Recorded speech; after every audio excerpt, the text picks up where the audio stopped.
Trenčiansky samosprávny kraj pripravuje nové verejné obstarávanie na dopravcu, ktorý bude zabezpečovať regionálnu autobusovú dopravu na území kraja. Súťaž bude realizovaná formou rokovacieho konania so zverejnením a je otvorená pre neobmedzený počet uchádzačov. Regionálna autobusová doprava patrí medzi základné verejné služby, ktoré kraj zabezpečuje pre obyvateľov. Denne ju využívajú tisíce ľudí, najmä na cestu do práce, do škôl či za zdravotnou starostlivosťou. Pre kraj je preto kľúčové zabezpečiť stabilnú a spoľahlivú dopravnú obslužnosť vo všetkých častiach regiónu. Záujemcovia, ktorí splnia stanovené podmienky účasti, budú následne vyzvaní na predloženie základných ponúk.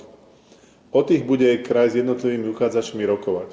Po ukončení rokovaní uchádzači predložia finálnu ponuku, na základe ktorej kraj vyberie dopravcu zabezpečujúceho regionálnu autobusovú dopravu. Túto formu obstarávania sme zvolili po skúsenostiach z predchádzajúcich súťaží. V oboch prípadoch boli predložené ponuky výrazne nad rámec finančných možností kraja. Predložené cenové návrhy boli mimoriadne vysoké a značne presahovali predpokladanú hodnotu zákazky. Preto sme tieto súťaže museli zrušiť. Našou povinnosťou je hospodárne nakladať s verejnými prostriedkami a nepodpísať zmluvu za podmienok, ktoré by neprimerane zaťažili rozpočet kraja. Župa však stále zvažuje aj ďalšie možnosti zabezpečenia regionálnej autobusovej dopravy, vrátane prípadného vytvorenia vlastného alebo spoločného dopravného podniku s partnermi z dopravného sektora.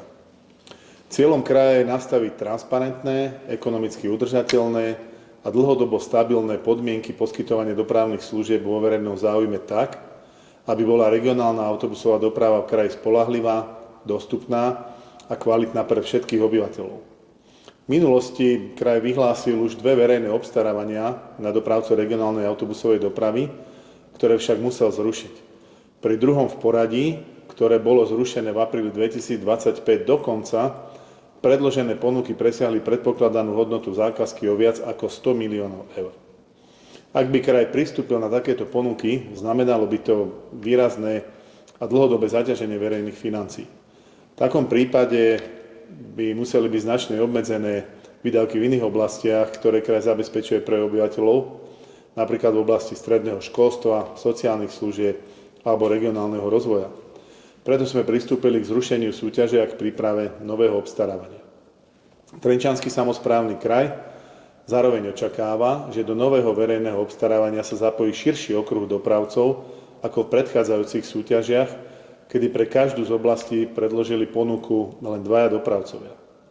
Väčší počet uchádzačov môže prispieť k posilneniu hospodárskej súťaže a k dosiahnutiu realistických cenových ponúk.